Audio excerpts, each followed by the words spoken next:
Welcome to the Out of Home Insider, the loudest voice in out of home.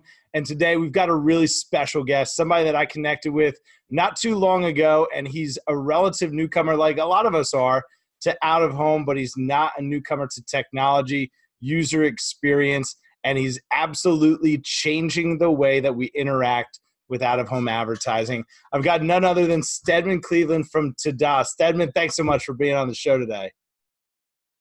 Thank you, Tim. I really appreciate it. For sure, man. So as soon as I saw the write-up on your tech, I thought this makes a ton of sense. Originally described as the Shazam for billboards, for anyone that remembers the Shazam app, right? I'm in the bar and I hear my favorite song come on and I go, who's this artist? And I could just play it and listen to the song and it tells me who the song is. You've got an app that's sort of like that for billboards, but to understand what you've got and where you're at today, I think it's good to start with where you came from. And your life's changed a lot over the last 10 to 12 months. Is that a pretty fair statement?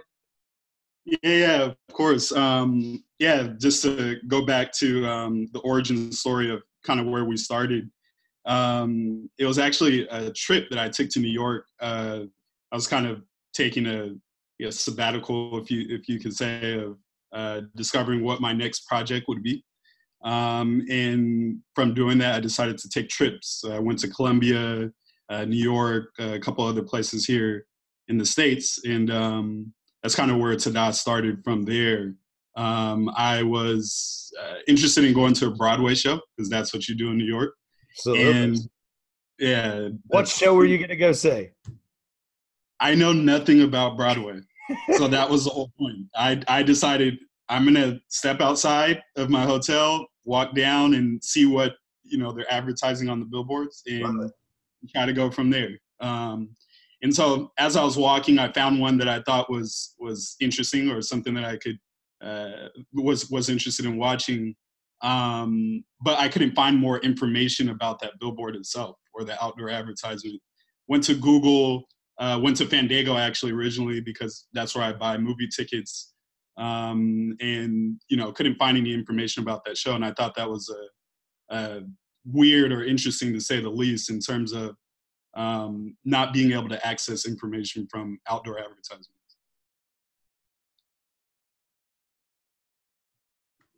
Oh, you good? No, just in general, just to add on to that point, the time period that I took spending looking for the information, I eventually did find it. It actually came from the hotel concierge that told me this is where you go to purchase Broadway show tickets or get discounts and stuff like that.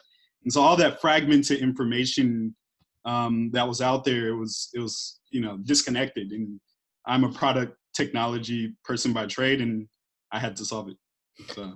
Look, it's a topic that we've covered on this show, and I'd say extensively, but the way you just described it and what we're going to get into today is I feel like we're just scratching the surface of we come up with a great campaign. We've got great creative. The message is on target. We love the format and everyone's excited. And we don't look at how the pieces work together. We forget about the user experience of, all right, so now you got somebody to think about coming to your show. You've got a multi-million-dollar production and you're spending tons of money on advertising, but you made it impossible for somebody to do business with you. You didn't make it easy. And how many businesses do we see today that their entire business model is built on making it easy? They may not be the best at what they do, but they make it very easy to spend money. So for an advertiser, being able to connect the advertising with the potential user that's interested, it's pretty important to the process, right? Right, yeah, bridging that gap, right, between the point of interest where that viewer saw that outdoor advertisement and then what types of information that they're interested in. Companies, let's take, for example, a Netflix. They ran a campaign with Netflix as a joke, right? So is that for, let's say, a TV show, or is it to download the app? What is the call to action from the outdoor advertisement? That's really what we focus on, is kind of bridging that gap in between the point of viewer interest and the advertising from there. Makes sense. So does somebody need to have the app to sort of access the way you tie an advertiser to a consumer, or is this something where I walk up and I get pinged with an ad? Is this how do I start to interact with a billboard? Yeah, so there's a gamification portion to the application itself. So the users or the people who have downloaded the app, you do have to have the app downloaded. But from there, we actually guide you to the nearest TDA-enabled billboard. And for getting within a view of that billboard, you're able to earn points for doing things like watching product videos or shopping for items, even if you didn't make a purchase, or looking at any other product-related materials that the advertiser was trying to advertise to you. The whole concept was kind of flipping the outdoor advertisement industry on its head, so to speak, meaning we're changing passive advertising or passive awareness of outdoor advertisements into active engagement by gamifying that experience. So it's a really interesting concept, right? So let's say I download TDA and I can go on the app and I see, hey, there's 11 TDA-enabled campaigns in my area. And I'm going to be incentivized as a user to go see these billboards. That's fundamentally correct? Correct. So Correct. and then once I'm there, I can do things. I can do more than just look at the billboard. Right. Yeah. So you could watch a video from the advertiser. There could be exclusive content that you can get. Every now and then we give you prizes, right? We select random people that says, hey, you earn 5 times the points you'd have normally earned, or tickets to a movie or tickets to a show. There's a lot of different ways we want to kind of give out prizes. We kind of think of ourselves as Willy Wonka in a way. We want to give out golden tickets to everyone. I dig it. So you're incentivizing users to get people onto the platform, right? You want to get as many users on there. And do you have a defined target audience for that? Do you have an understanding like, okay, we think it's going to be this segment of the population and here's why that segment's important? Or do you think that this can be a mass market thing? Well, the get paid to market isn't something new. There have been other applications, let's say a Shopkick, where you scan items in a store and you earn points and they can be converted to gift cards and things like that.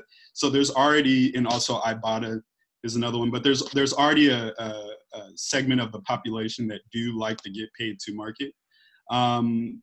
We like to think of TDA in 2 ways. One, there is a get paid to segment to it, but then there's also the utility of it, right? So for instance, going back to my story, I wanted to purchase tickets to the Broadway show and I wasn't able to purchase those tickets. So, or at least in enough time that could have converted me to a customer. I actually had to go talk to the concierge for the hotel to understand where to purchase Broadway show tickets. And so the utility of it and the gamification portion of it, I believe that, yes, there is a segment of society that likes to get paid to, but there are people that may just be interested in what is this TV show or what is this movie. I'm located here in Los Angeles, California, and there's always new TV shows and always new movies coming out. There's a lot of different mediums on how you watch it, right? And so it could be on Hulu, could be on Netflix, I don't know. And so we kind of guide that person in terms of utility to being able to figure out how do you actually engage with that content. I love it. So let's say that Netflix has just released their next original series and they've got a billboard up in LA that's on the TDA platform, and I see it and I see on my app that it's a TDA billboard, or maybe there's something in the corner that tells me, hey, download TDA to get exclusive early access content. But I see this, I go onto my TDA app, and maybe I get exclusive trailers, or like you said, that exclusive content, bonus content. In the case of being in the city and seeing a show, maybe I would be able to see, reviews from other people, video testimonials from somebody that says, hey, I just saw the show and it was awesome, and my wife and I had a great time, and I recommend you go see it. And you could also sell tickets right there. So, right. Okay, so that, I mean, I think it just makes sense for everybody to do on every campaign. But you're in LA right now, and I know that you just did your first your first probably full campaign, and you got some pretty interesting insight that you're able to put a case study together. Let's talk about that. So you worked with I guess for lack of a better word, like a boutique type shop in LA. Is that about right? Yeah, so there's a here in Los Angeles, there's a kind of fashion boulevard of Fairfax district for streetwear brands. Okay. You could find your Supremes. You could find your 100s. There's a lot of different brands on the street, but one of the brands there is Golf Wing, created by Tyler the Creator. He has a giant mural that spans one of the walls of his store. And that mural attracts a lot of people to take Instagram pictures, right? And so, utilizing him or at least that mural was interesting in the sense of how many people are actually coming, right, to take pictures with that mural, or were they interested in purchasing products? He literally has a line out the door waiting for people to get in there on most Saturdays and Sundays. And so, we thought that was a interesting case study for us. One with Tyler the Creator being so multifaceted. He's a music artist. He's a fashion icon. He has content creation in terms of his music videos, and so it allowed us to have a lot of different data points that we could collect and kind of broadcast that data or showcase that data to advertisers. And what the data tell you? You got a 5-tool player like that with an engaged audience across multiple things. Really, as we've seen, modern brands that are transcending the product and becoming part of our lifestyle, and they, brands are almost more representative of our values and what we believe, and where we spend our money is sort of that testimonial. So, what did you find in terms of insight from the campaign in this case? Yeah, no, it was interesting at first. It was kind of like you said earlier, people had to become aware of Tada in itself and to download it. And so we did do some field work or kind of guerrilla marketing in terms of making sure that people were aware of to be able to download it and where they could actually access that. But one interesting fact in the beginning was kind of the virality capability of it. We kind of tracked people sharing the app to other people and incentivize them with points from there. And so it was interesting to see the people that we did talk to through our guerrilla marketing campaign sharing that with other people so that they could all be entered into this sweepstake that we ran.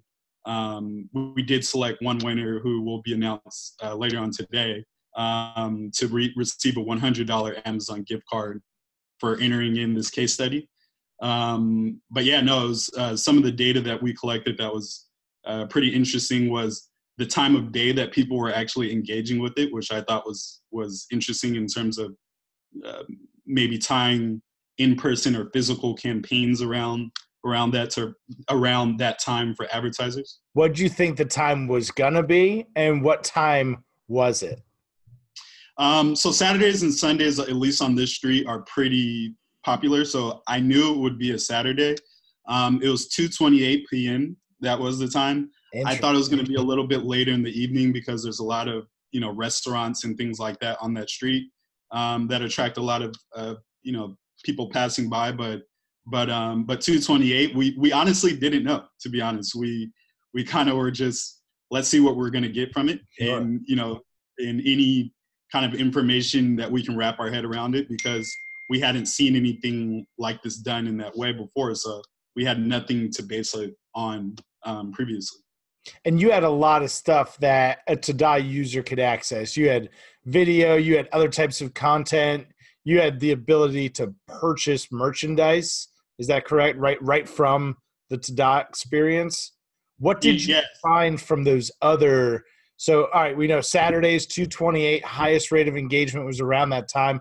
What did engagement look like? Was it, view length of videos? Were there any purchases made through the process? Did you sell stuff? Yeah, so we actually, there's the aggregated data in terms of, and we expose a sample size of 100 people, but there's the aggregated data in terms of, on average, out of those people, 60 of those people watch. So 60 out of the 100 people watch. That's great. They spent about 4 minutes in, I believe, 45 seconds with Golf Wang itself, right? So that could have been across the board, watching videos or shopping for items. And yes, we did get 3 sales out of those 100 people at an average of $125 per sale. So that was pretty interesting, to say the least, that people were making purchases through today. Right. And the fact that you were able to get 60 people to view content for, let's call it, you could call it almost 5 minutes, just for easy math. So you got a half hour of additional content beyond the exposure of the outdoor, beyond the social sharing of me taking a picture in front of the mural, beyond me going to the store and buying stuff. You had people consuming in weight content. You had people buying stuff. So for a store that's can only be open so many hours a day, is Tada something that would work 24/7 and I could still interact with the advertising and potentially buy stuff after hours? Yeah, so that we really focus on the idea that outdoor advertising started with passive awareness. And to kind of go into a little bit of the features of the app, we actually save the billboard. So if you're driving by it and you just saw it and you're like, hey, I'm interested in that, but I want to watch it later, right? We save that billboard as you pass it within the app. So one, you can earn your points later, and then you can engage with that content in a safe place. Damn. So all right. So now you got the wheels turning.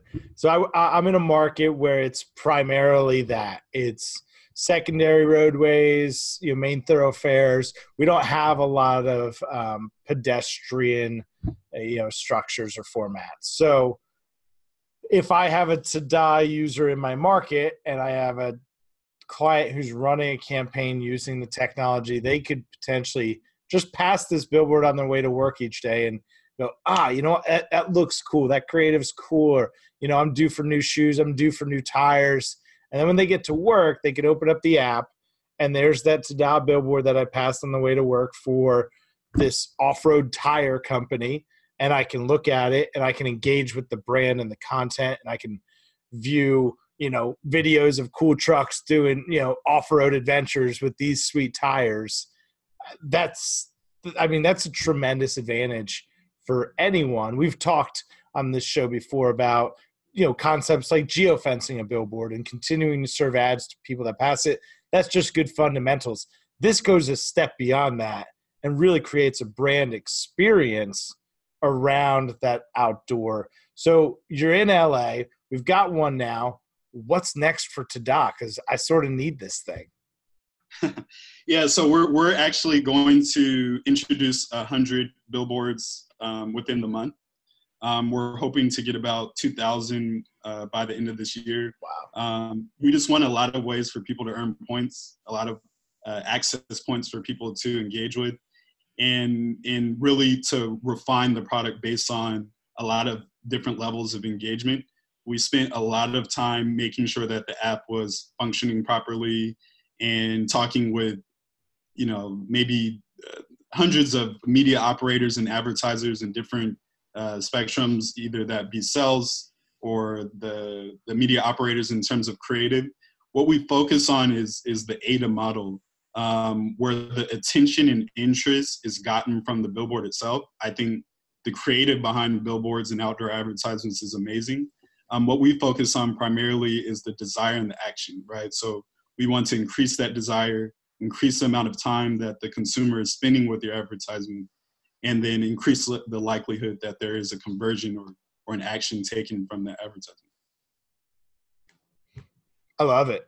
I think it makes a ton of sense. It's a great way, especially in a generation where we see ad blocker usage north of 50% for millennials and younger. We know that outdoor does a great job of connecting with those hard to reach audiences, and that those hard to reach audiences have come up in a world where social interaction is just the norm. This is how we interact with the world. So being able to bridge those two things, right? The challenge of how do you still get to these people with socially relevant things that they give a crap about, and in a way that converts to dollars and cents on my bottom line.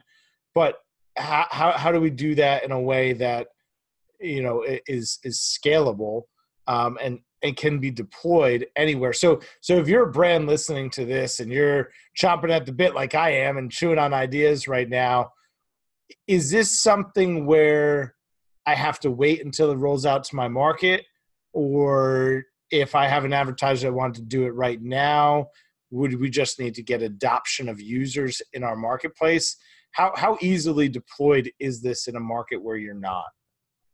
Yeah, so we can deploy anywhere here in the United States. You know, at the drop of a hat. It wouldn't require too much, at least on our end. On the back end, we spent a lot of time to make sure that that was possible in terms of our technology stack. But yes, adoption in terms of centralized areas. We're right now currently in Los Angeles. We're going to start opening it up to other major markets by the end of this year. So New York, Chicago, Texas, Florida, other major markets by the end of this year. But right now we're kind of centralizing our efforts here in Los Angeles. I love it. I love it. So, and then in terms of, and you don't have to give away any of the secret sauce, but how would I go about pricing something like this into a campaign? Is it a cost per thousand type thing? Is it a platform? Is it access? What's sort of your model? How would I consider this as part of a campaign? Yeah, so we want to ensure that people have actually gone to your billboard, and we want to tie that to the specific cost. So we call it cost per engagement. So you will only be charged one time per user per engagement. It's not like for each individual piece of content or anything like that. I only pay if someone shows up. That's it. We want to prove that we work for you. So that's our pricing model. Well, my friend, we call that minimizing downside risk. So I think that's a pretty hard value proposition to say no to. You're only paying when somebody shows up and does the thing that you want them to do, right? So many times we put money out there, and you know, there's the old adage that, you know, 50% of advertising works. I just don't know which half. In this case, hey, listen, don't pay me unless someone actually shows up at your billboard and engages. Yep, that's how I've been my entire life and my entire career. Is, you know, the proof is in the pudding, right? And so you want to prove that we can work for you. I love it. It's refreshing. I think the concept makes a ton of sense. Hearing that, you know, 60 out of 100 people went to this you know, outdoor mural or billboard, whatever in your imagination, whatever you want it to be. In this case, it was a mural, but 100 people showed up. 60 of those people consumed 4 minutes and 45 seconds of additional content, right? So it was my target audience. I got them to take an action, which was go see my creative. Once they were there, they engaged with the creative by consuming additional content. 60% of the people that showed up consumed additional content, and 3 of those people actually made a purchase of $125. So to be able to extend a retail location, right, which it's so heavily measured on sales per square foot, how great is it to be able to increase or, you know, or maintain your sales per square foot in times when you're not even open, create that affinity with your target audience in a way that they've gotten benefit and value from by approaching out of home in a way that I haven't heard discussed, and we certainly haven't discussed on this show. So Stedman, kudos to you and the team. I think that this is killer. Is it available for Android coming soon? I know it's available for Apple. If you're listening to this, download Tada. If you're listening on a Apple device, what's the deal for us Android users?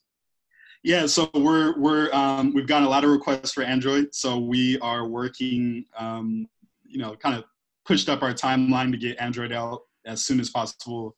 It will be out very, very, very, very soon. So right now we are available in the App Store under Tada for iOS. TADAW. In case you're not a magician and you didn't know how to spell Tada, it's TADAW. If you're watching, this is the download screen in the App Store, and that's what it looks like. So you already got a ton of great reviews. So clearly people are digging it. I've got a broken old Samsung, so I'm chomping at the bit to get this myself. But Stephen, if someone wants to get in touch with you, learn more, agency contacts, media owners, what's the best way to get in touch with you and get that type of information? Yeah, so you can reach me at stedman@tada.app directly, and that's the best way to get in contact. Cool. And what we'll do is we'll include that in the show notes below for anybody that wants to get in touch with Stedman, learn more about Tada, talk through some different ideas. I'm sure you're getting a lot of requests on, hey, can we do this? Hey, can we do that? So there's probably not a request that Stedman hasn't heard yet, but I would venture to guess anything you think he hasn't heard moves to the front of the line, because this is a guy who clearly likes to solve problems and find creative solutions to do just that. Stedman, thanks so much for being on the show, man. It's a lot of fun. We're going to continue to monitor the growth. We're connected on LinkedIn. You've got Tada. You got the email. Is there any place else that we should be following Tada or you? You guys on Instagram? You active on any of the other social channels? Yeah, so you can find us on Instagram and Facebook at Tada app. So it's at TADAW app on most social media channels. That's Twitter, Instagram, and Facebook. Cool. We'll include them all below. Wishing nothing but success. Thanks so much for spending some time with us. If you found this content to be helpful, share it with someone. Right? I know Stedman's going to go back and share it. I'm going to share it. We're going to get this out there and hopefully help a few people along the way to become more effective and more efficient with their advertising. Stedman, thanks again, man. Thank you very much. I appreciate it, Tim. For sure. We'll talk to you soon. To everybody else, we'll see you next time.